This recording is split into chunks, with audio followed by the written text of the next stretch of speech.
It said everything happens for a reason, but maybe everything happens for a Reese's. Take noise-canceling headphones. Do they block hearing to heighten taste? That sound seems to show everything happens for a Reese's. This podcast is brought to you by Colgate Total. We take oral health as seriously as you take sports. That's why Colgate Total Active Prevention uses advanced technology to help prevent oral health problems like cavities and gingivitis before they start. It's clinically proven to provide 24-hour antibacterial protection with twice daily brushing after 4 weeks of use. So get a winning routine and prevent oral health problems before they start. Shop Colgate Total Active Prevention at a retailer near you. My voicemail still has my name. Hey, this is Jason Kelsey. Leave a message. My voicemail isn't even set up. The best voicemail ever was Alejandro Villanueva's.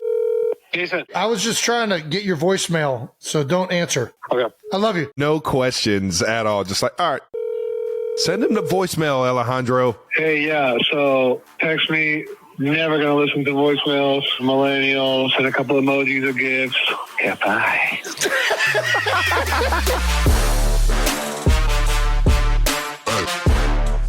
Welcome back to New Heights, baby. Presented by Wave Sports and Entertainment. We are your hosts. I'm Travis Kelsey. This is my big brother, Jason Kelsey, out of Cleveland Heights, Ohio. Just some Northeast Ohio ballers, baby. New episodes come to you every single Wednesday during the NFL season. And subscribe on YouTube. Make sure you click that follow button on all social media platforms or wherever you get your podcasts at New Heights Show with 1S. Jason, tell the people what we got coming up. We got it. And fastic, tiredistic, excellent episode coming up for you guys right now. I don't know what that just said, but we're going to get to all of our week 2 games. Fucking electric. A lot of stories across the league to touch on. And of course, another not dumb question. Ooh. But first, as always. New news. There we go. Coming in hot. New news. Reaching new heights. How about that? Ooh, New Heights reaching new heights. Last week's episode of New Heights, thanks to all of you watching, listening, taking this show in, bumped us all the way up to number 2 out of all podcasts on Apple and Spotify. Ooh, number 2, and we are 2. And shout out to the 90%ers for somehow making this possible. And to whoever tuned in who is new, I don't know why you would have done that, but thank you so much for coming on and listening to us. I don't know why. This show is starting off even more successful in season 2, and I don't think either one of us anticipated that. So I have no idea what could possibly be bringing this about. Trav, do you have any idea? Is it the mustache? I have. Is it the stash? The power of the stash? I don't know. It got us to 1-1. Hopefully it gets us to 2-1. Could be all right now. No, I'm going to say it's our other piece of new news, and that was that the Kelsey doc on Prime Video is officially the best documentary that Prime Video has ever put out. So I'm going to say that entire rave and everybody falling in love with your story, you and Kylie's story, I should say. You're in it too. Yeah, seeing me get in there and cry up a storm. It's it was fun, man. It reached number 1 in the U.S. on Prime Video. Congratulations on that. You actually took a screenshot on Instagram. Fat Batman surpassed the Batman, the real Batman, on the way up to the top, which is pretty cool. Knowing that you've wanted to be Batman your entire life. Yeah, I didn't care that it got to number 1. I'm just happy that it surpassed Batman. That was really what I wanted to get across. People want to see sexy Batman more than they want to see fucking the Batman. Yeah, it's been incredible. It really has. I'm really happy that people are getting something out of it. That all the how everybody's responded or sent texts, stopped me in the building. I think that people really, really feel like they've connected with it. That it's something that kind of extends beyond football and is real. And that was the biggest thing that was important to us. So. Happy that everybody is enjoying it and that it's having some success because the people that were involved in making it, Don Sheena, everyone involved, Connor Ballard, my good friend. CB. It's a testament to everybody and a lot of hard work over a couple years here getting this thing going. So thank you to everyone.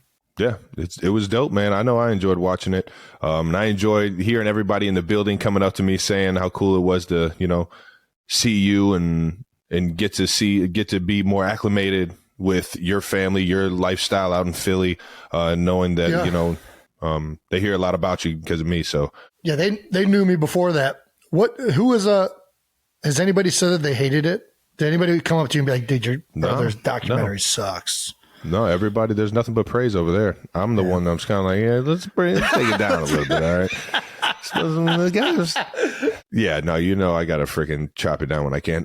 No, it was awesome, man. Everybody absolutely loves it. I sent you a few texts of some of the people that randomly hit me up about it. Everybody that sets their eyes on this thing, man, they absolutely love it. They love it so much that the 92%ers have been asking, did you ever find your Super Bowl ring? They never got to the end of that on the doc. We were all hoping that you'd find it. So we did find it. Nice.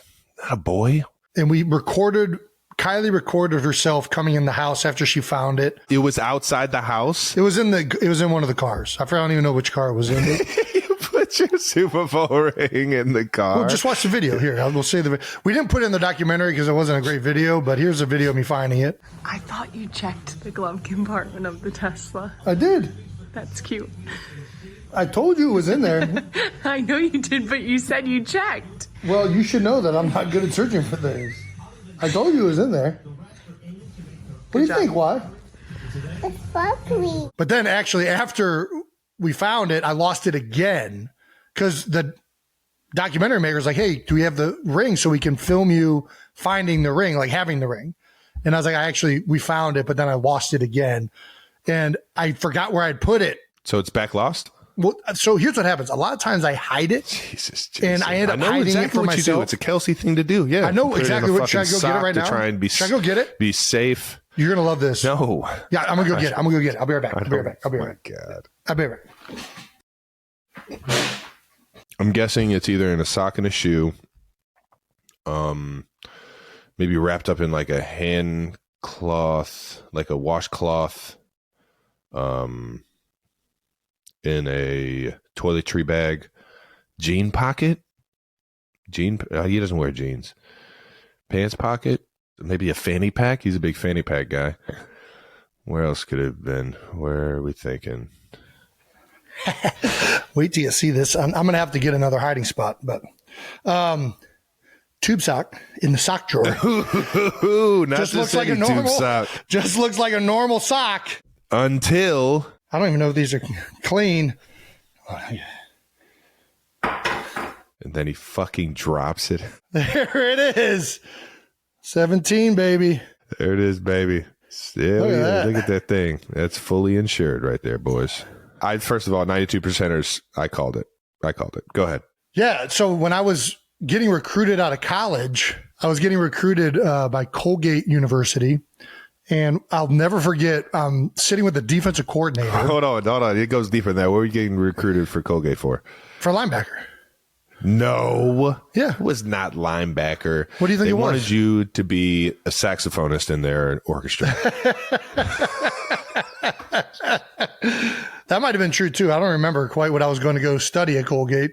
That was a whole nother issue of trying to get the grades to get into that place. But the defensive coordinator had won a bunch of Super Bowls, and he's like, hey, I forget what the guy's name was or where he was at.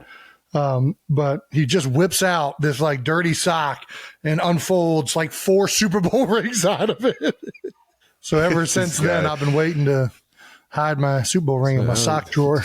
You thought that was a badass move? Like, that was genius. I was like, nobody would think that somebody's going to hide Super Bowl rings in socks. But apparently now everybody's going to know. So I'm going to have to find a better hiding spot and probably hide it for myself again. I'll lose it again. So I might have gave away a few other spots that I thought you were gonna pull out. Did you called out spots while I was off the air? I called out a few. Yeah, I called out a few. First one being it's probably in a sock. No, it's that easy. Was it? Dude, did you really? Dude, you're a Kelsey. You think I haven't done that? I've lost the majority of my jewelry because I fucking put it in a sock and I just leave it in a hotel room or something. Shout out to my insurance team. Patty Bakes, Forest City Insurance. Everybody, Northeast Ohio, gives you some good insurance. Let's answer some no dumb questions because there's no such thing as dumb questions, just dumb people. Starting off hot. Okay, I am going to take a swig and start this over one more time. I'll open up my second one. I think you're on a mango one. Are you on mango? I am. I think we're going to start vibing if we're both mangoing. Takes two to mango. All right now. Kyler Saunders 5707, and Kyler gave us a pronunciation we asked for, knowing that neither one of us can read names very well unless we know the origin. Kyler says, Trav and Jason, go Birds. Kyler here. All right. Dumb question. What is the most quotable movie? Jokes, lines, scenes. Man. Mine, the other guys. Ooh, that's a good one. Some say Anchorman, also a fantastic one. Very Don't good. forget Anchorman 2, which is highly underrated. What do you all think? And much love from Nova Scotia, Canada. All right, now Look at that. Look, Canuck listening to the New Heights. got some Canucks. Got the North coming down here for some New Heights, baby. I would say that's obviously not a dumb question at all. It's a very good question. It's a great question. It's a tough question. It tough is. question. A lot of good movies out there. A lot of quotable movies, man. If we're going jokes, obviously, I mean, the other guys, Anchorman, Death Pop, one of my favorite What movie? one of my favorite scenes of all time. The other guys, Death other Pops. guys, yeah. Got to get your Death Pop. I'm a peacock. You got to let me fly. If I'm going one, I'm going this one. I'm going, hey, you want to hear the most annoying sound in the world? No. You got to get him. It's got to be more annoying than that. Guys! Way to send it. Mark. Yeah. Dude, Jim Carrey? Dude. Damn, that's a good It's the fucking- best. There's so many quotes from that movie that I. Hey, Harry. Anybody named Harry? I always started off like that. Exactly. Every conversation. There's just some. Hey, Harry. There's some in that movie where you're just like, be right out. Like that you could just pull out of nowhere. Nice set of Hooters you got there. Me and a couple of friends were watching Billy Madison and Tommy Boy the other day, and they realized, oh, this is why you act like this, because it was nothing but Chris Farley references, or me. The way I live is nothing but Chris Farley references. That was the other one I was going to go. Anything with Chris Farley, Sally Jones. I don't know why I love that shit. Bill Murray, like Kingpin, dude. Kingpin is an underrated movie. You want some good with Bill Murray. For those of you that can't remember, I think we talked about it. He might be one of the greatest villains of all, or the greatest insane. bad guy of all Bigger time. and McCracken. Check it out. Yeah, Caddyshack. Like I mean, those are the ones I think are the iconic comedians. Hey, you. No, not you. Not you. Hey. Jokes aside, no jokes. Brother's got a hug. If you get that reference, you watched way too many Chris Farley movies. Way too many. Way too many. Fat guy in a little coat. I was just about to throw that one out there. God. Anytime I put on a coat, period. It could be bigger, too big for me, too small for me, could fit perfectly. Doesn't matter. I just immediately started rocking back and forth. If I got that new coat on, I'm like, yeah, fat guy. All right, now. No jokes, though, just lines. Lines or scenes. I'm going Denzel Washington. Oh, which one? Training Day. Training Day. Really, any Denzel movie. I don't know why. Me and my friends and everybody that I know always quote Denzel on a lot of the shit that he says, man. It's so good. Dude, Remember the Titans is great. Yeah, Remember the Titans? Oh, God, that's a good one, too. But I remember all the other ones. Team? What team? That is another great quotable movie. Gosh, put Petey in coach. He's better than me. Yotes! Just get to know him, Mom. Just give him a chance. I don't want to get to know him, Gary. You are going to church with your mother. Caddyshack, another banger. All right, we got too many. There's too many out there. That was fun to go down. I'm also a big Lebowski fan. Ooh, Lebowski. Quoting anything from Walter Sobchak. Tell me if I'm wrong on this, and I don't know if this is going to make it. All right, go. Does the guy who plays Big Lebowski, does he remind you at he all? plays the Jeff Lebowski. Bridges? The big. Yeah. You're talking about the dude or the Big dude. Lebowski? I'm talking about the dude. The dude. Okay. What about him? The dude. Jeff is Bridges. He not? I know you get a lot of references for the dude. Yeah. At least you did when you had your long hair. When I had long hair, yeah, a little bit. Does Dan Campbell not look like and have like kind of that same like aura? I mean, he's got the goatee. I'm telling you, next time you watch an interview, Yeah. just listen to his cadence and how he talks and how he looks. He just looks like a fucking. I mean, he's NFL like if the version dude of took the dude. steroids. That's, you know. Just that's why I say Yeah. NFL version. Just an But yeah. incredibly jacked dude with a very militaristic haircut. I'm telling you, watch his interview, and now that I say it, you're gonna maybe see it. Just gonna see it nonstop. All right, I look forward to that. Moving on to the next one from athletic trainer Kimberly Story, 5036 on YouTube. Jason, how do you get your tape to stick? High school AT here, high school athletic trainer here, and my center wants his hands and fingers taped up like yours. All right. He's off in the right direction if he wants his tape like yours. Tape the joints up. You can't even use all 10 fingers. Did you let him know that? We can't get it to stay through the whole game. Ooh, tape's unraveling before the game's over. Yeah. What's your secret, Jason? Have good tape. Yeah, you got to get the right tape. It's the only way. Do you have the stick 'em too? The spray, the stick 'em spray. See, I know a lot about this kind of stuff, especially the high school rankings, because everyone knows I failed French, Jason's senior year of high school, and I wasn't able to play football. So my dad actually made me, as a consequence, be the athletic trainer, aka the water boy. Trainer Trav. I was out there taping some fucking ankles and some wrists. I was spatting up my dogs as they were ready to go out for battle. Yeah, no, I felt like a complete asshole, but damn, I could tape some ankles and some wrists. Did you ever tape me? I thought you just wore those fucking wrist guards. Like you had the forearm I had the shivers. Forearm pads. Ah, God, who's the last player to rock forearm shivers? I mean, the one I remember is Rudy. I don't remember. In the modern day, there aren't a lot of forearm shivers. A lot of guys will wear the forearms as tackles. Tackles will wear the forearms. Lane wears some forearm pads sometimes, but it's not the same like cloth forearm shiver. There's nothing like big 4'8" like coming down, filling the gap with them forearm shivers. The forearm shivers were made, I feel like, because you weren't allowed to actually use your hands to block. Yeah, when you weren't allowed to use your hands, forearm shivers are really important. Or you have to block a D lineman like this and move your feet. Yeah. Which, can we, how hard must it have been to block people like that? You mean to tell me I can't grab and use my hands? Like, how the hell are you supposed to block? Just doesn't make any sense. Back to the question. Back to Kimberly. Yeah, good tape. You got to get the spray, the stick 'em spray. That usually helps. I usually don't use stick 'em spray on my hands. I feel like if the tape is having a hard time lasting once it gets wet, it's probably because it's a bad tape. Yeah, and it can be the right tape. It can just be like old ass tape. Could be old. You know what I mean? I will say stale. We've recently tape gets stale just like food. Go ahead. So I guess I don't know if I want to name brands, but so I'm very specific to Johnson & Johnson tape specifically. Johnson & Johnson just stopped making finger tape, and we went to a new finger tape, and the finger tape actually doesn't adhere as well throughout practice. So what I do is I take a Johnson & Johnson 1-inch and I rip it down the middle and then use that as the finger tape. You do this? I do this. We actually have a few old finger tapes from Johnson & Johnson because the trainers know I like that kind that they keep around and I use on game day. But in practice, I don't remember the brand that we have now, and I don't really want to talk trash on them. But I'm more just appealing to Johnson & Johnson. Please bring back the finger tape because the finger tape that we have now is trash. Bring it back. Tape was one of the first times I realized the difference that like moisture has on tape and how dye affects it. Because when we used to tape our sticks in hockey, when you would tape it with black tape, the tape for some reason would get like this like tarry texture. Like it would almost like meld together, but then the white tape held its like form better. So I don't use black tape. I only use white tape. That's wild. Yeah, I have a long history of using tape, apparently, athletic tape.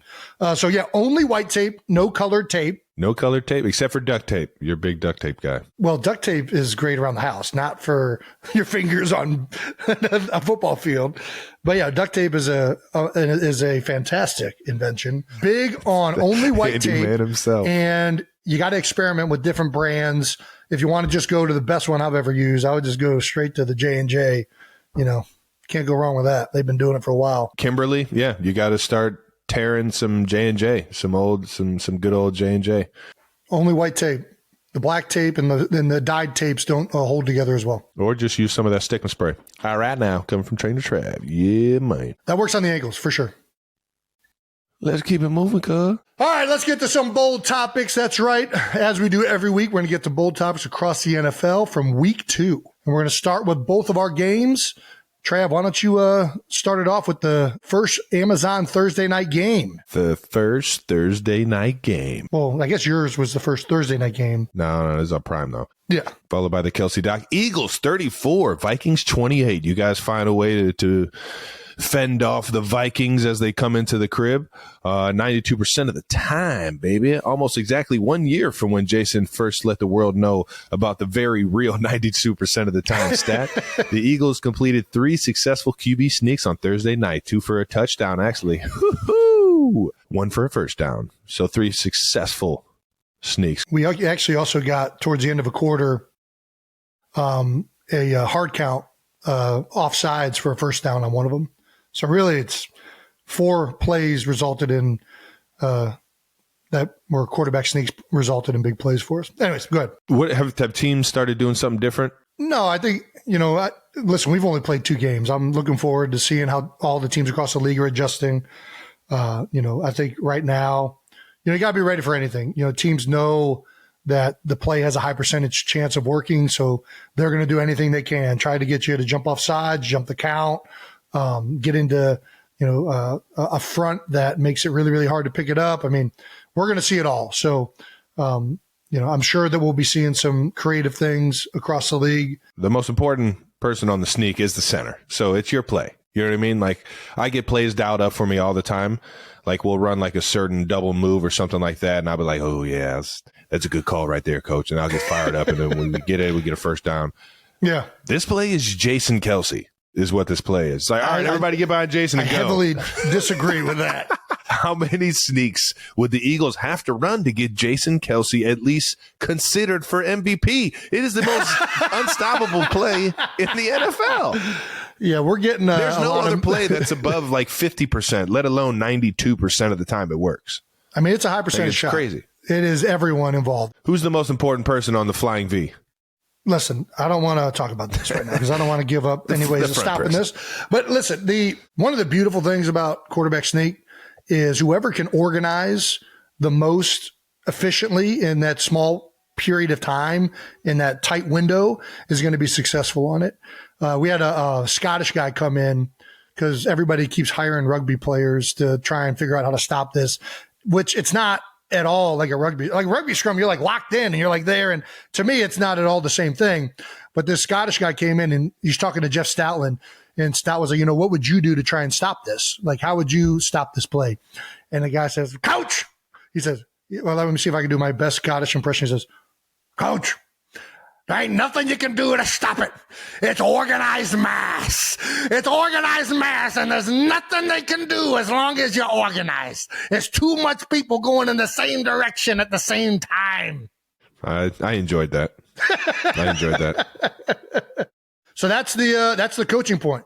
What's the equation for mass again? Well, mass is just the effect that gravity, or mass is you know it. Oh my gosh, is the weight. Come on, oh my AP. God. Come on. What is Cleveland Heights AP classes? Come on, Jason. I know that weight is the effect of gravity on mass. Mass, okay. I think. Can we get some help, Brandon? What do we got here? Oh, you're going to the fucking. I mean, dude, what do you want me to say? Density. It's density times volume. Everybody knows that. I mean, that was a good Scottish guy. What the fuck you guys are doing with the Scottish man in your buildings? Cool. Well, I mean, he just gave us a great quote, and I think he's spot on. I mean, all that play is who can organize the mass the best. Is it going to be the offense or the defense? We have the leg up knowing what play we're running and the snap count.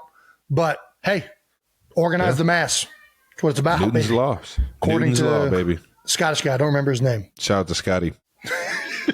Actually, the push sneak haters have also made a comeback. Shocker. Sports writer Peter King. Peter's hating? Shout out to Peter King. Doubled down on his claim that the push sneak is an abomination. Abomination? That's what he said. That's a strong word. Quotes, I am on record last year many times loudly saying it's an abomination. It's an idiotic rule, and the NFL has made, in my opinion, a terrible mistake in not legislating a rugby play out of the NFL.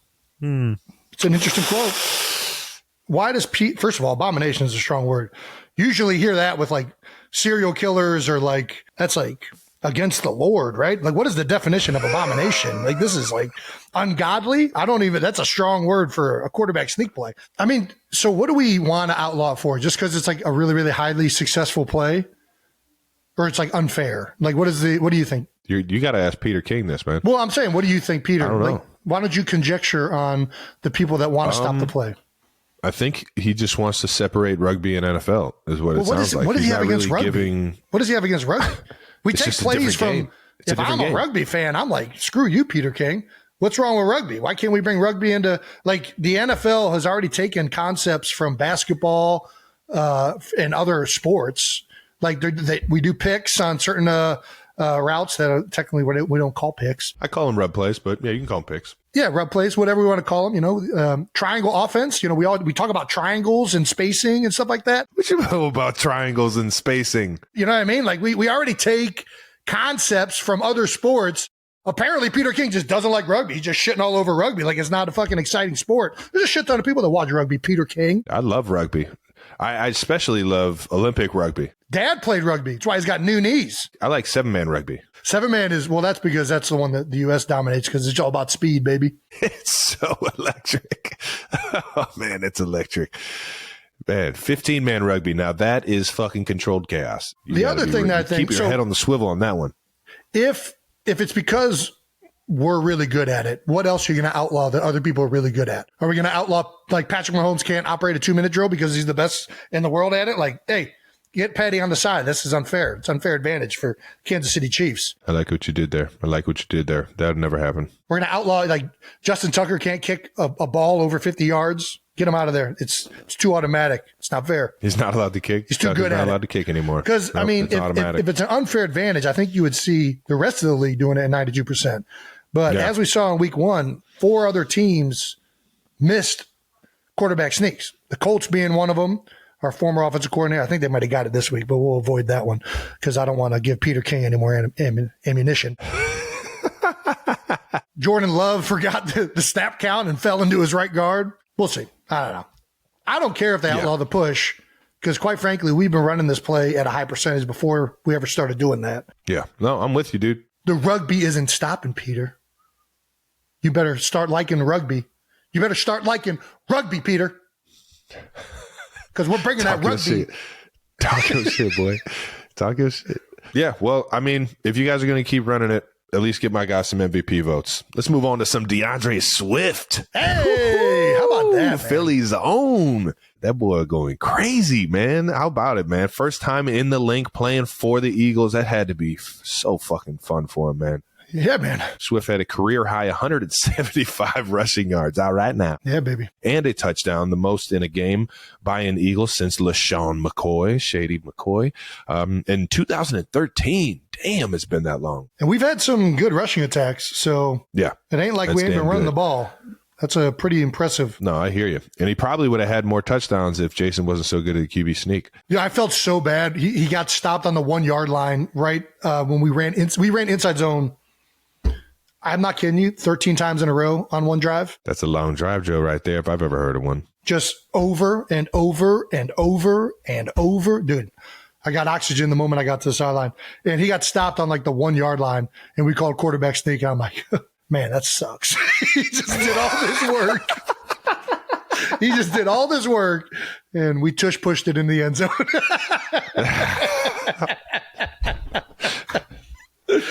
Oh, all right now. Yeah, the offense started out a little slow, man. The offense was a little slow, but he was a key factor in getting that thing going for you guys. And do you like when the offense turns into like a full run the fucking ball down your throat kind of offense? Does that get offensive linemen fired up? For sure. Yeah, I think there's an amount of testosterone and energy that you feel when you're running the ball over and over and over again. I will say my favorite drive of the game was the one where we had 3 plays and we threw a bomb to Devontae Smith for whatever it was.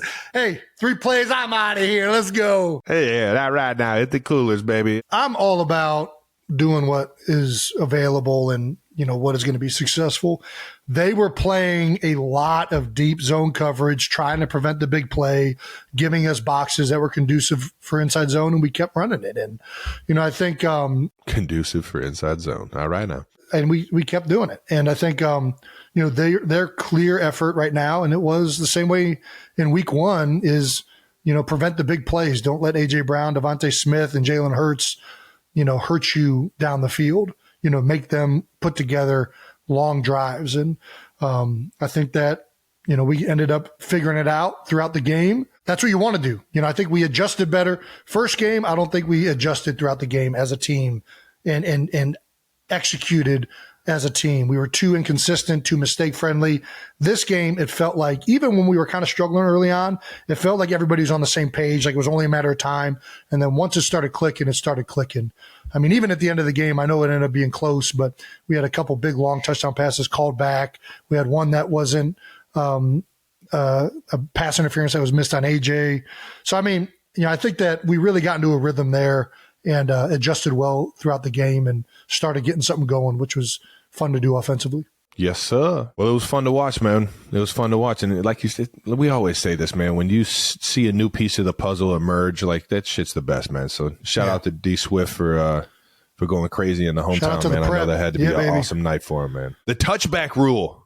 Early on in the game, Justin Jefferson fumbled out of the end zone. That is the end zone that he was trying to score in, resulting in a touchback. Everybody knows that's been a very controversial penalty or whatever you want to call it. Rule in the NFL game. And it happened with 34 seconds left in the first half as they were trying to go in and score. It was a big moment in the game. I mean, I certainly loved it being a rule on Thursday. That's what I'm saying. I'm not about to comment on this shit because if it happens to me, I fucking hate it. But when it happens to another team, I'm like, yes. I mean, I will take the ball gladly. Take the ball on the 20-yard line. Very admittedly, I have never been someone to think that this rule sucks. I'm with you in that, man. I don't know why. I kind of like it. It's like a different dynamic. Like there's not too many, like the safety. First of all, I think safeties are awesome. And I think they should potentially be worth more points than they are. But the fumble in the end zone, I feel like it's just a cool wrinkle to the game. I don't know. And I know that right now it appears that I'm on this side because we just benefited from it. But I'm kind of usually on that side. I'm being as honest as I can in this assessment. I've always kind of liked the rule. Like when it happens, it's exciting. It's like, oh, they just got the ball back. They were about to give them a touchdown. Now they're on the 20-yard line. Is it in there?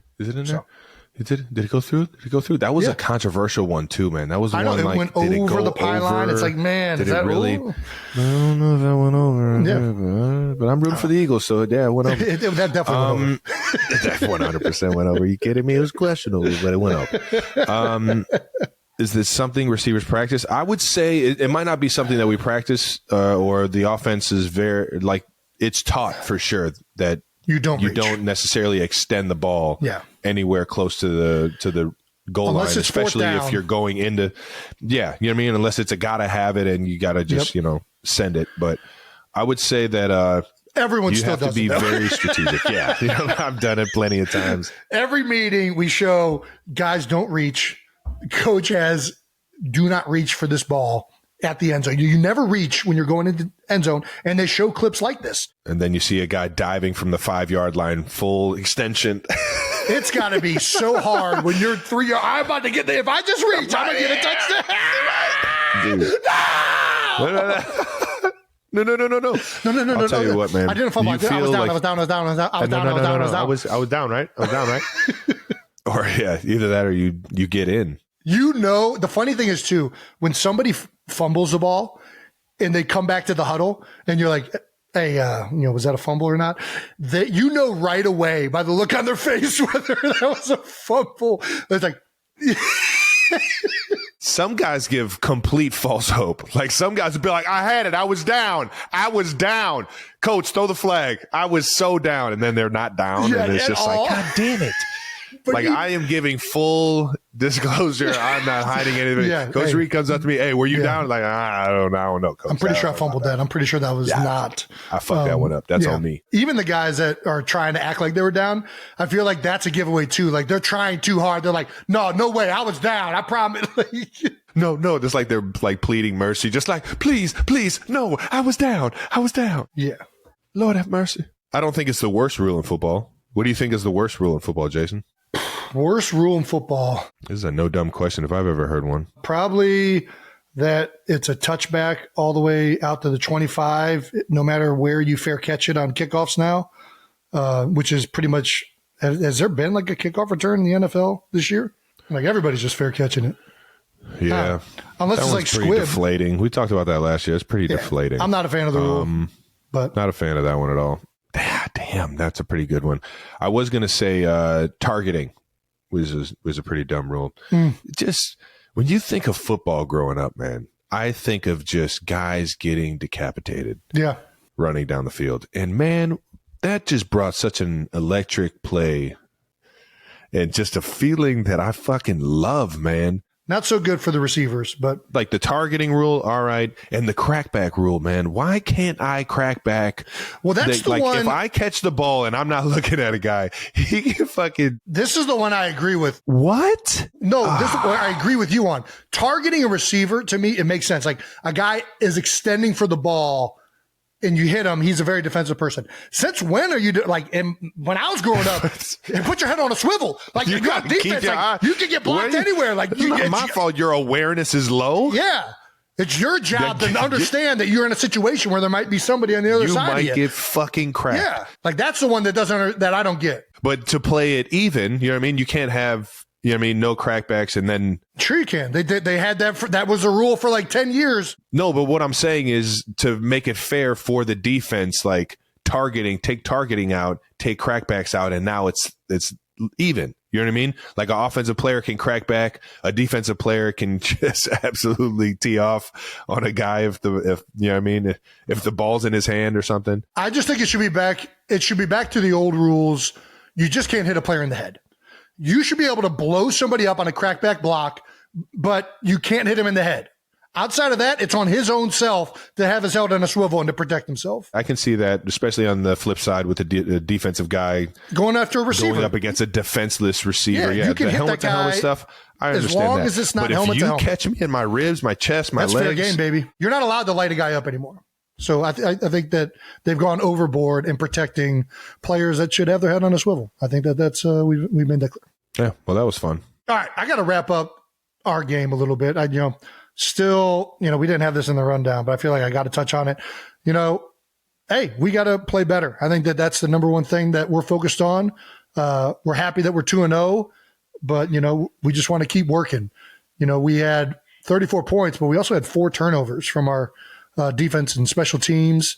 Whenever you have 4 turnovers, a game shouldn't be close. And I think that right now, all of us are looking forward. We're happy that we played better this week offensively than we did the week before. And, we just got to keep this thing rolling. Well, I think you guys sounded real accountable. There's you and Jalen on the podium after the game. You stayed up for the podium after the game? Yeah. I mean, I was wide awake. I was just watching some NFL football, getting fired up. It's first Thursday night of the game, Jay. It's first Thursday night game of the year. There we go. Football's back, baby. I'm watching it. Even the freaking college stuff with Dion and everybody. I'm fired up for watching football right now, man. There we go.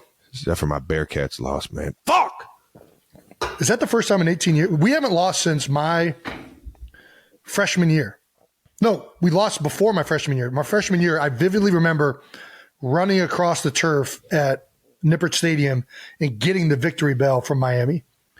And we haven't lost since this year. Yeah. For those of you that don't know, Cincinnati and Miami of Ohio are rivals. And there's the Liberty Bell that we play for every single year. Not the Victory Bell. Liberty Bell is the one that's in Philadelphia. Victory Bell is. What's the difference? It looks like the Liberty Bell. I mean, it's like a. What's the difference? It's a bell. They're both bells. Are they both correct? I don't think the Victory Bell is correct. One was in National Treasure and the other one's real. All right. I mean, maybe we should make a Cincinnati treasure hunt and include I guess now it's in Miami, Ohio. Fuck. they beat us, man. I wonder if they even knew what to do. Like, if you haven't won in that long, how do you even know that you're supposed to run across the field and get the bell? Does somebody tell you? That's a good point. None of those coaches or players were there the last time Miami won it. Maybe, what if they all just went, did we actually know if they ran over to the bell or did they just like go to the locker room? You told me that the Miami fans almost took down the buses. Yeah. Friend of mine, teammate of mine, Blaine Gabbert, his little brother is the quarterback that beat us over in Miami. Played a hell of a game. Congrats. Yeah. Way to go. I almost called him Young Blaine, Young Gabbert, who is a dog. Yeah. He actually is a pretty damn good quarterback, man. But they, rumor has it that what are they? The Red Hawks, the Miami Red Hawks?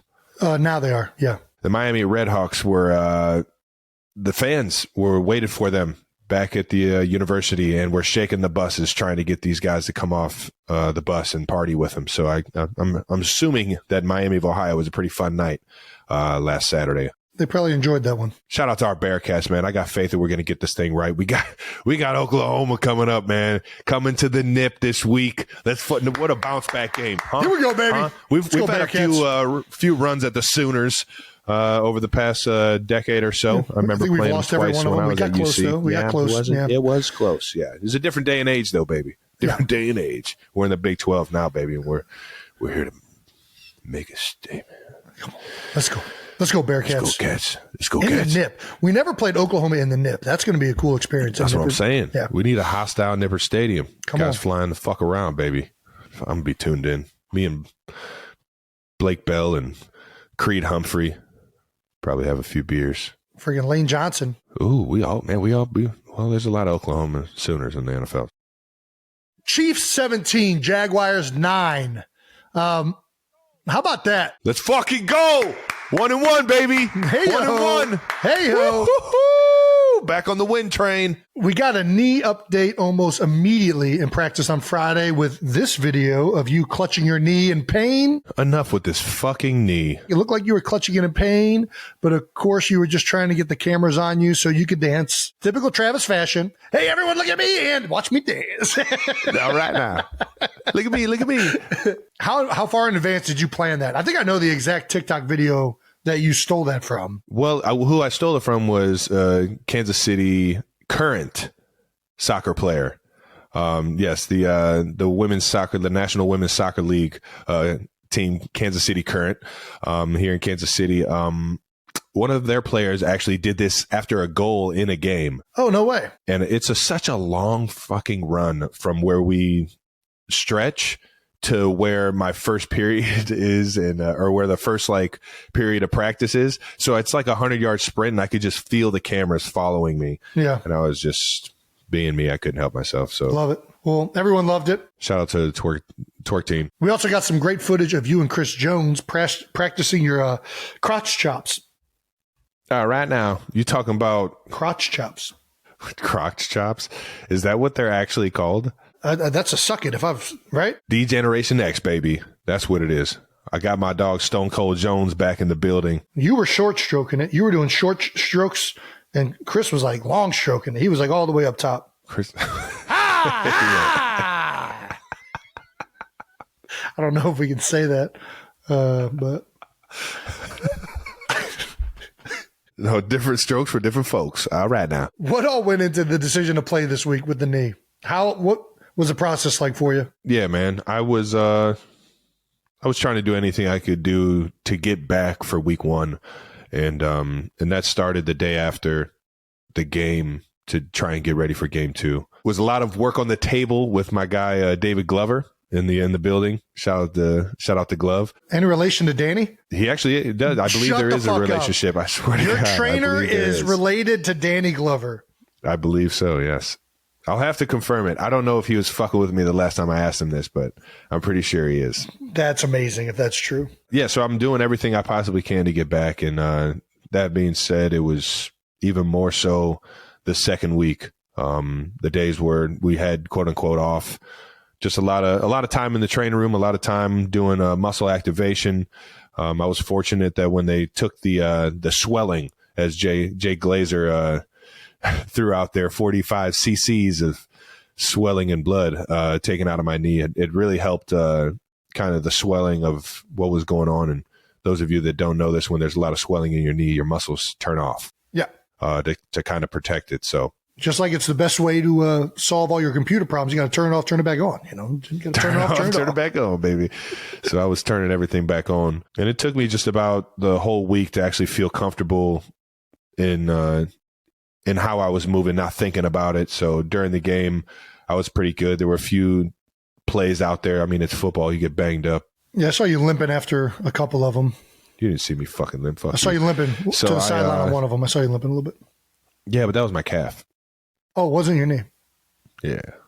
That's what we're going to say. Right, cool. You're in every morning getting treatment. Yeah. I mean, there was never a tough decision. I'll say that. There was never a tough decision to play the game. I was playing the game in my head the entire time. Did you practice every day? Yeah, I was limited a lot of stuff. We were trying to kind of gauge it as the week was going. But you were out there moving around. Yeah.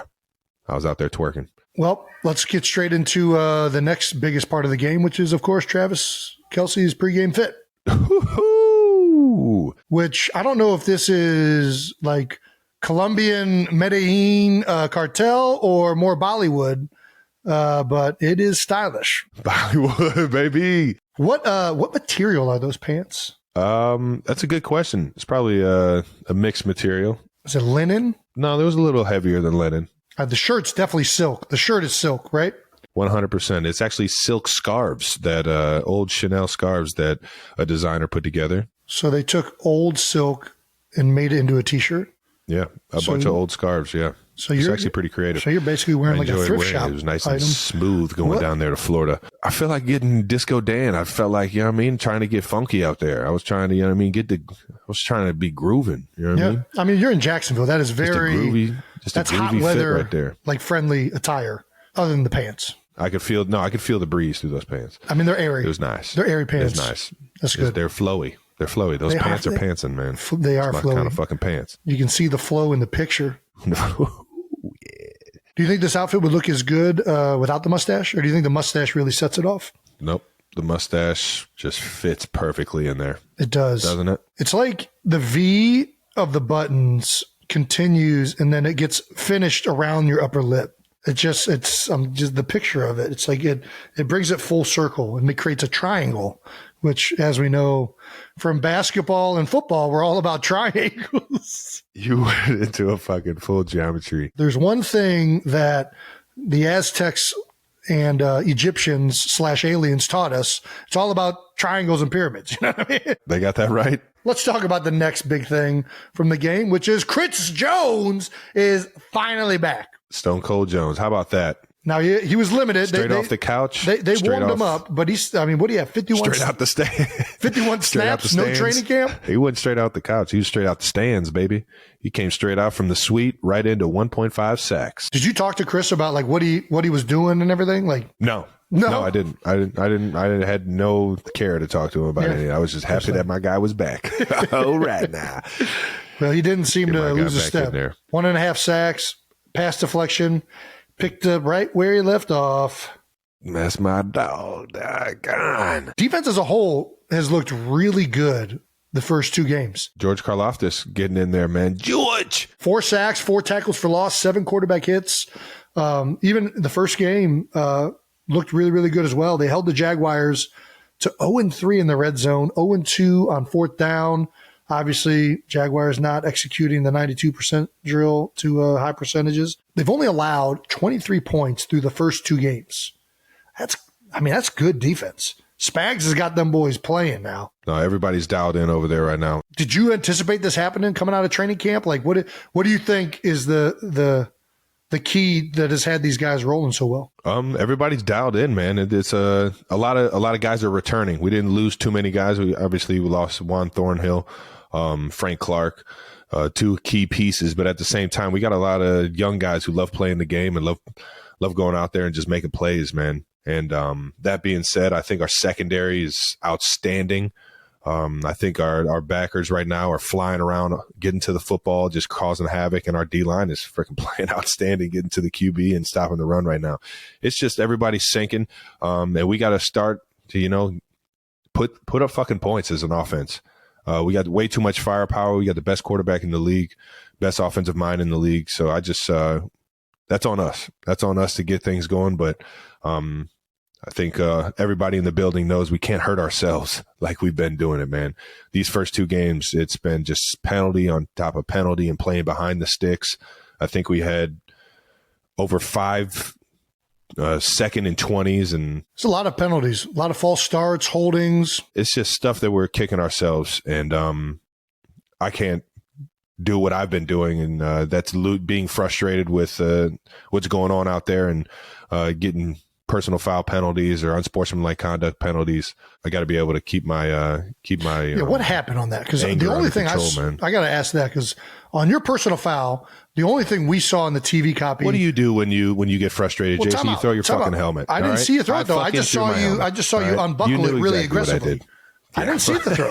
They didn't show it on TV. That's the spark to the match. So you unbuckled it, and then the moment the camera panned away, we don't see it, but you threw Rudd, it. Or what's his name? Dwayne Rudd. For the Browns. Yeah. Cost the game. Cost the game. Thankfully, this didn't cost the game. Yeah, I got to keep my fucking helmet on until I get to the sidelines. I got to keep my composure. All righty, let's get to history. You and Pat making history. You guys connect on a 9-yard touchdown reception for the Big Yeti's first touchdown of the season, baby. And you celebrate by immediately punting the ball as high into the end zone as possible. I'll tell you what, I got that one good, man. I got that one good. What's more satisfying, throwing or punting balls into the fans? Oh, there's nothing better than just fucking punting something, dude. Punting is just, you get more force. You know what I mean? You get more force into the ball. Punting, it does feel, I've never felt that, but it just. You see it fly usually a little bit further. Do you know how far it made it? Did it make it upper deck? I mean, the upper deck isn't like a upper deck. You know what I mean? The stadium's kind of built like a soccer stadium. So it was mid-level? Yeah, it was probably but that thing was up there, man. That thing was up there. It had a good hang time? Good hang time. Nice. Anyways, you and Pat made history on that touchdown catch. You guys officially become the most touchdown connections in Kansas City Chiefs history with 47. You passed Len Dawson and Otis Taylor. You are now 4th in NFL history among quarterback tight end connections. What's it mean that you guys have done this alongside each other? Records are meant to be broken, man. The funny thing is that I'm probably old enough and Pat is still young enough that Pat could possibly take this record over with somebody else. I mean, he could break this record with somebody else later in his career. Who knows, man? I mean, it's cool. It's cool because I got so much respect for Len Dawson, Otis Taylor, the legends of the game of football, let alone the legends here in Kansas City. So to be, in conversations with that and kind of, just hold another record is pretty cool, man. Well, 92 percenters famously helped us get Chad Henne's playoff touchdown pass ball that you threw into the stands back. Should we ask them to retrieve? I don't think anybody cares about this one. That's where I thought you'd stand, but I thought I'd ask anyways. Anyways, not the only history Pat made this past week, as Ian Rappaport reports. In the restructured Patrick Mahomes agreement, he now receives $210.6 million between 2023 and 2026. God damn! Damn! The most in NFL history over a 4-season span. Golly. His compensation for those years is guaranteed. With escalators, the agreement could reach $218.1 million by the end of 2026. So he's over $50 million a year for the next 4 years. Pretty good. Much guaranteed. Yeah. Well, things are nice in the Mahomes household, it seems. All right, now. I wonder what he's going to buy with all that money. What does he buy? Well, apparently the Kansas City Royals, female soccer teams. He already bought those too. Yeah, well, he didn't buy the women's like soccer that. team. Let me clear it up. He did not buy the women's soccer team. Brittany Mahomes bought the women's soccer team. Pat got they're one though. They're married. They're tag team. They are tag team. They're a tag team couple. They are now one. 100%. Yeah. Pat was more on the MLS team. They own a female team, an MLS team, and a baseball team. I'm pretty sure all the sports teams except for Kansas City. Seems like good investments. Can somebody look up if Mahomes owns or has a share in the MLS, the Sporting KC team? He does. Nice. So what team can we start as we're getting close to retirement of just going into professional that Pat will invest in? What team should we make a spike ball team and have Pat own us? Spike ball. Fuck. Do you think he would buy? Are you even any good at spike ball? I don't know, but I mean, Pat's investing in every sports team possible. I don't even know if we have to be good. It sounds like you just give him a chance to invest in a sports team. He's got too much money. It's too competitive. This sounds fun. I'm in. This guy's just jumping in everything that's exciting. That's cool. We've talked about this before. What's an Olympic sport we can? Are there any new leagues? What's a new league? Pickleball leagues. I think he's already in on a pickleball team though. God, what is he not in? Esports? We don't even got to move. Our knees don't work very well anymore. Let's just go straight to esports. We're behind on the fucking video game train though, man. When was the last time you played video games? Yeah, but we got Accelerator. I mean, I feel like if you drink 3 accelerators, you can catch up pretty quick on the esports. There's kids drinking Accelerator already. There's kids drinking Accelerator? Yeah. Either way, we got to figure out something that we can get Pat to invest in because this football thing's ending quick. All right, anyways, not the only history made on Sunday between you and Pat. You, my friend, also made tight end history. I'm not sure if you're aware, but with your first 2 receptions in the game, you moved past Hall of Fame tight end and New Heights guest, Shannon Sharp, who previously has had 815 receptions. You now are the 4th most receptions by a tight end in NFL history. How does it feel to surpass Unk? Man, it feels good to be playing in this day and age because Shannon would probably have way more. He'd have some receptions, probably. Yeah. Yeah, he'd have way more than 815 if he played in today's game. But it's cool. It's cool to be, thrown in his greatness, in all of his greatness, knowing how much I appreciate who he is as a mentor and, who he's been for this game. And what he does on ESPN now. The guy's electric. He's a beast. He's good at anything he does. And everything he touches turns to gold, man. Shout out to Unk. Or King Midas, as he might be referred to from now on. Anyways, you're now statistically along the Mount Rushmore all-time list for receptions. The only 3 ahead of you are Antonio Gates at 955, Jason Witten at 1228, and Tony Gonzalez at a massive 1325. Damn, that's a lot of catches, man. I mean, bro, you got a lot of ways to go to try and catch Tony on the reception. I don't know if that's. I'm not even looking at that list. Tony's yards and receptions are fucking. It's insane. The pace that I'd have to stay on, is ridiculous. So I'm not even gonna play into that one. But cool to be in the same group as the greats like this, man.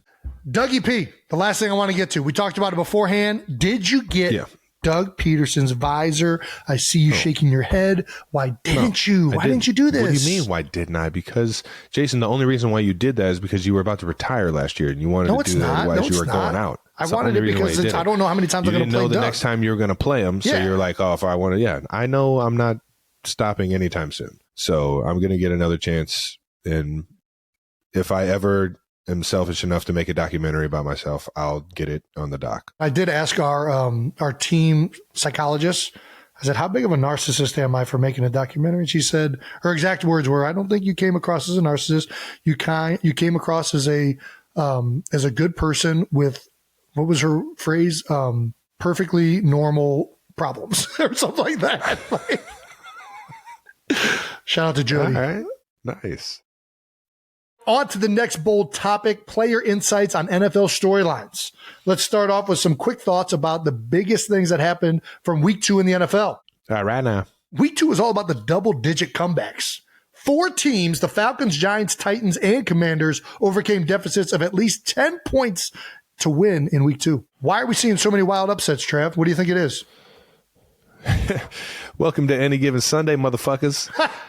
It's the NFL. Anybody can get their ass beat if they don't show up, man. And that's stand true. That has stood true since the beginning of time. That's why we only had one team go undefeated ever in the NFL. And it's not looking like we'll see another one this year. No doubt. And you just you never know, man. Teams can get schemed up. Guys could have bad games. You never know what's going to happen on a Sunday, man. And that's what makes this game so fucking fun to watch and so much fun to play. So this is, I guess the one thing that I think is leading to some of these more like chaotic games or games that have huge swings is exactly what you just said. It's early in the season.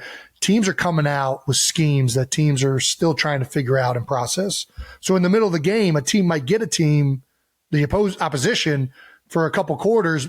Yeah, I'm saying team a lot. So early in the game, you might come out with a defense or an offense that is hitting on all cylinders. Then all of a sudden you get an adjustment because the opposition sees it and kind of recognizes it. I think that it's always like this in the first 4 weeks.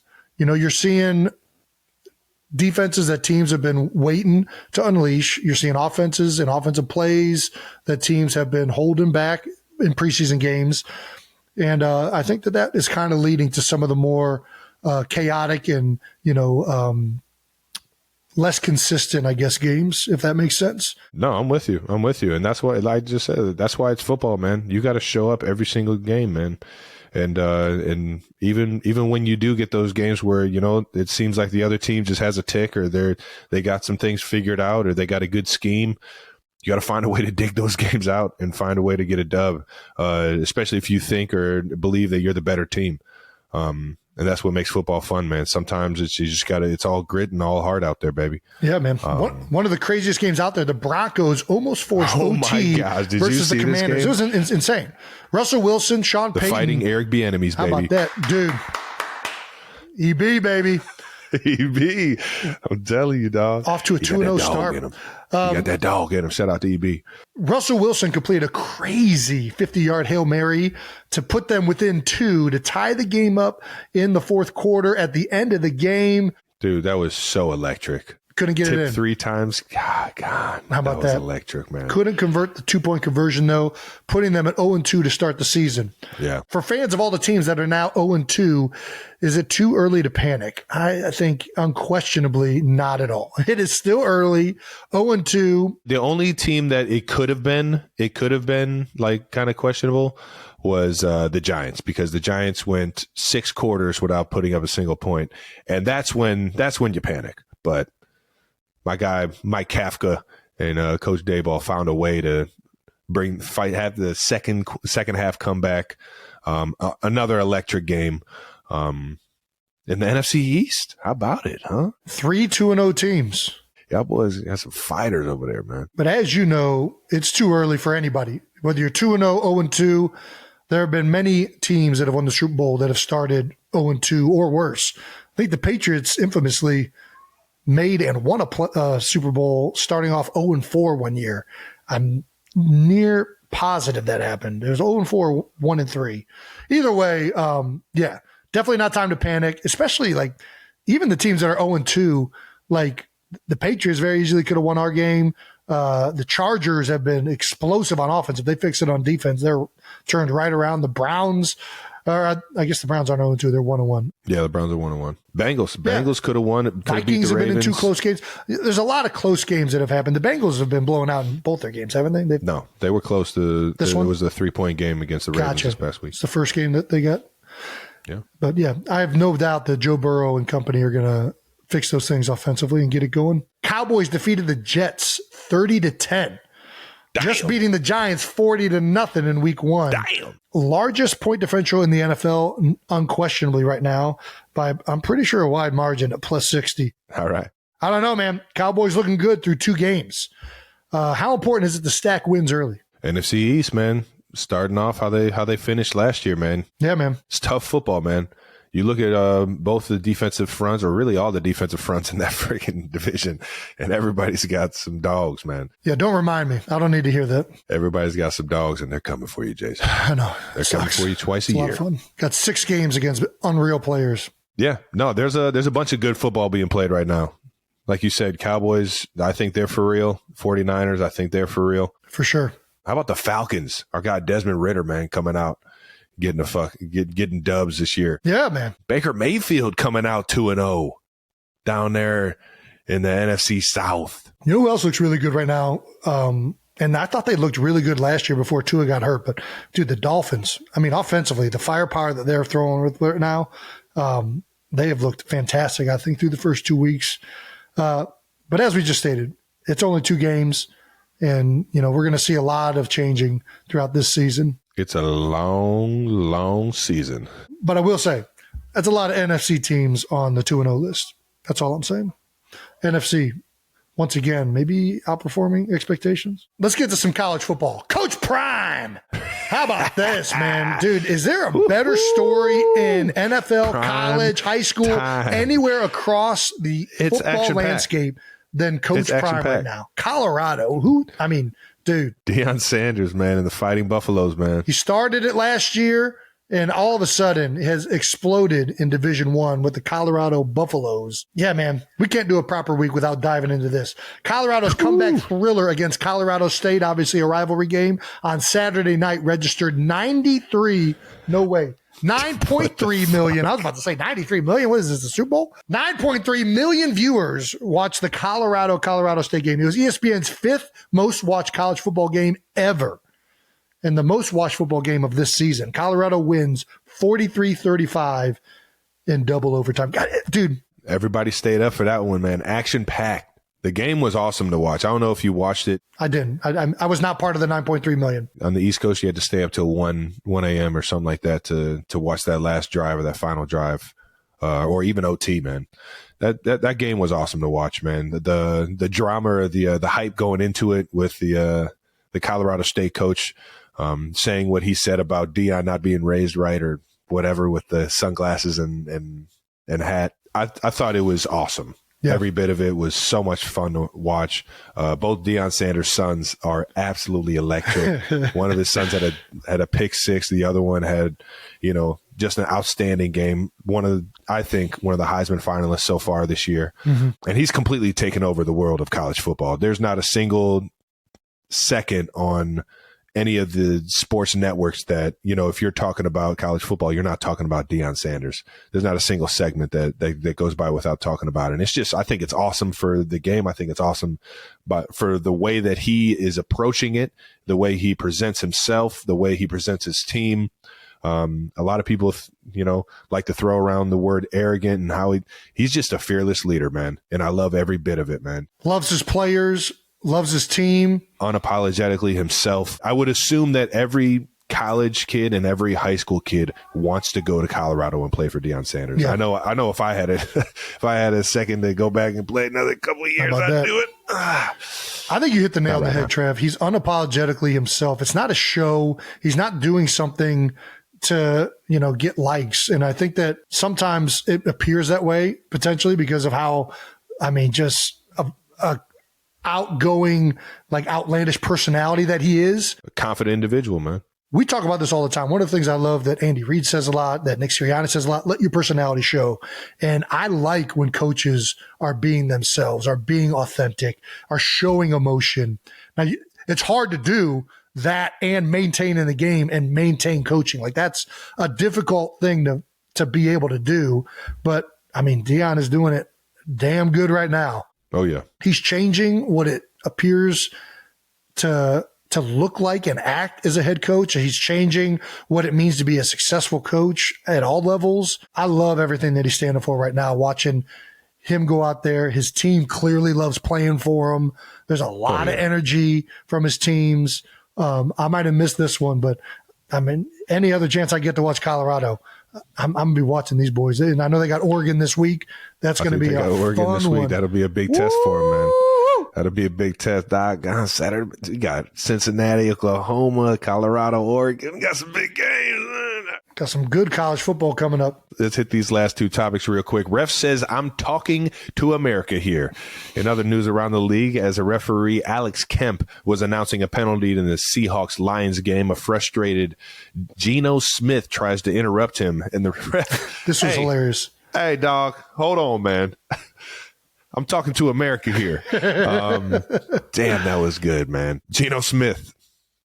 2 weeks in a row, baby. The guy's absolutely hilarious, man. I can't believe he actually was trying to talk to a ref while he was trying to talk to America, though. Anytime the ref is on the mic, it's like, I'm not about to try and talk. Yeah, we gotta move on here.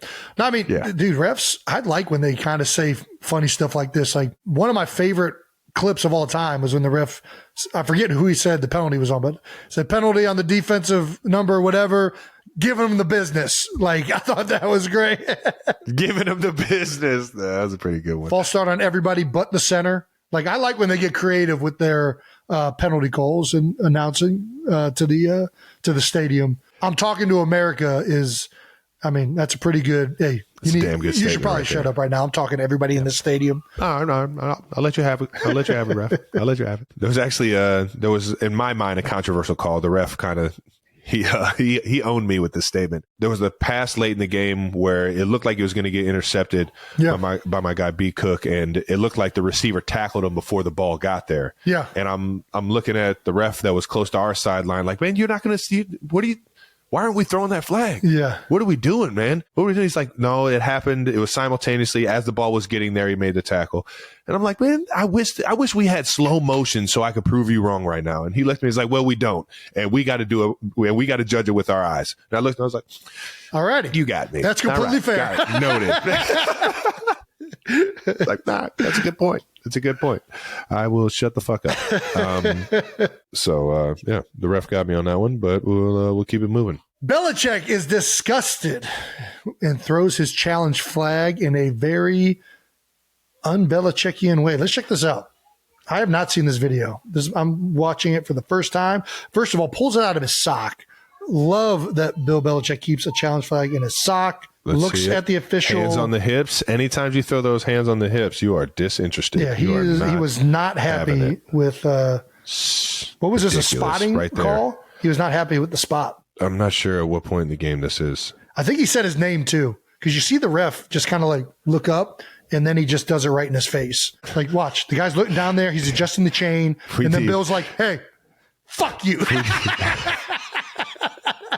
We need Julian Edelman right now with a good Belichick impression. Just listen, you asshole. Review this. Hey, asshole, look at me.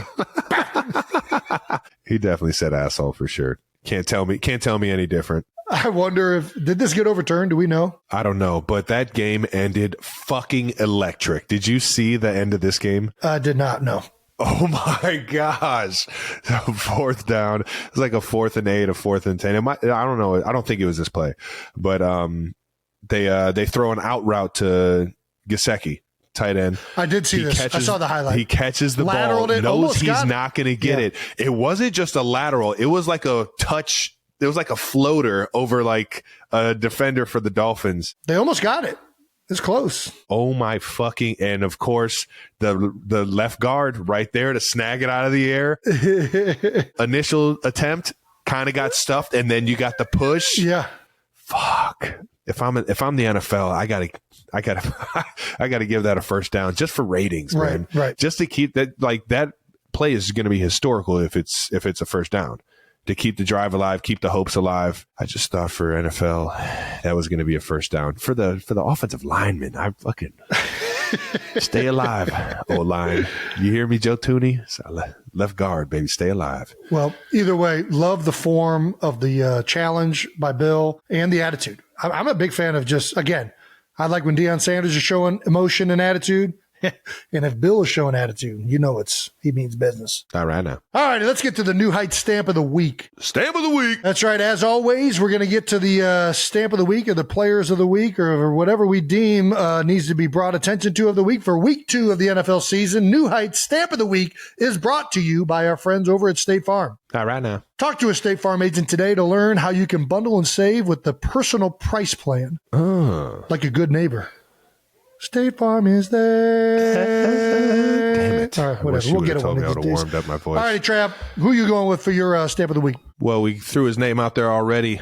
Falcons quarterback, University of Cincinnati Bearcat. The Riddler. Desmond Ridder, baby, taking his game to new heights, leading the Falcons to a 2-0 start. His big comeback win versus the Packers on Sunday. I forget who they played in the season opener, man, but he played good enough to get him a dub there. Man, I can't remember. Got his first career rushing touchdown, which he was iconically known for at UC. He can scoot. The guy's just a stud, man. I'm happy for him getting to 2-0, starting off on the right foot, man, and leading those Falcons, man. Yeah, man. Always love to see a fellow Bearcat. Yeah, man. The Riddler. Congrats. The Riddler. Oh, my gosh. Please tell me that's his nickname. That has to be his nickname. The Riddler. Is the Riddler the best bat? No, he can't be the best. No, the Penguin. The Penguin's the best? Or Dr. Freeze. Dr. Freeze? What about Bane? No, Bane's a pussy. He's got a mask on. He can't breathe right. I was born in the darkness. What villain should we come up with next? What if he has sleep apnea? The Joker's obviously the best. Dude, Jim Carrey is the Joker. I mean, fuck, that's good, man. No, Jim Carrey is the Riddler. The Riddler, my bad. Ooh, the Joker. Joker's a good The Joker's one, the best one. It might be one of the best villains across the board, but clearly a very conflicted individual with multifaceted nuances. A lot of character development happened with the Joker. The Riddler, he's just like a crazy lunatic that likes to ask a lot of questions, which... Hey, Kobe Bryant one time told me as a player, if you want to get better, the best advice he gives to young players all the time is ask questions. So maybe it's not a bad thing that Desmond is the Riddler. The Riddler. All righty, I'm going to go with DeAndre Swift. I almost went with my teammate last week with Jake Elliott. This week, I almost went with my former teammate Gardner Minshew, or former coach, in Shane Steichen with the Colts, who had an outstanding win this past week against the Houston Texans. But ultimately, the most rushing yards by an Eagles running back since LaShawn McCoy in 2013. Stud. In his homecoming game from the prep, I'm going with my man DeAndre Swift. 174 yards, 1 touchdown, which might have been more had we not had the tush push in effect. Just an outstanding game from my man, and he couldn't be happier that he was able to do that in his first game back in Philadelphia wearing an Eagles uniform and a newly minted number 0. The real question is if he only has 100 yards next game, does the Philadelphia fan base tell him to fuck off? Well, I mean, it usually depends on how the rest of the game goes, and there's a lot more factors there. But yes, if you do not perform the next week, Philadelphia does not care what you did the week before, the year before, the play before. It's going to be 100% in the moment. Let's go D Swift. Hey, baby. Congrats on taking that game to new heights, baby. Hey, there you go. All righty. That's it. That wraps up this week's episode of New Heights. Thank you to everyone, as always, for tuning in. Make sure you're subscribed on YouTube to the New Heights channel so you can find out when all of our new videos and episodes are coming out. Make sure you check out our new bonus video on Friday that will exclusively happen on the YouTube page. We'll be previewing our Week 3 opponents and matchups and talk about whatever other ridiculous topics may come up as always. Listen and subscribe wherever you get your podcasts. Once again, New Heights is presented by Wave Sports and Entertainment. And follow the show on all social media at New Heights Show with 1S. And thanks you to our production and crew for always making us look good. Or making us look better than we actually are. There's no doubt about that. To all the 92%ers, we fucking love you. Let's keep taking this thing up to new heights, baby. Peace.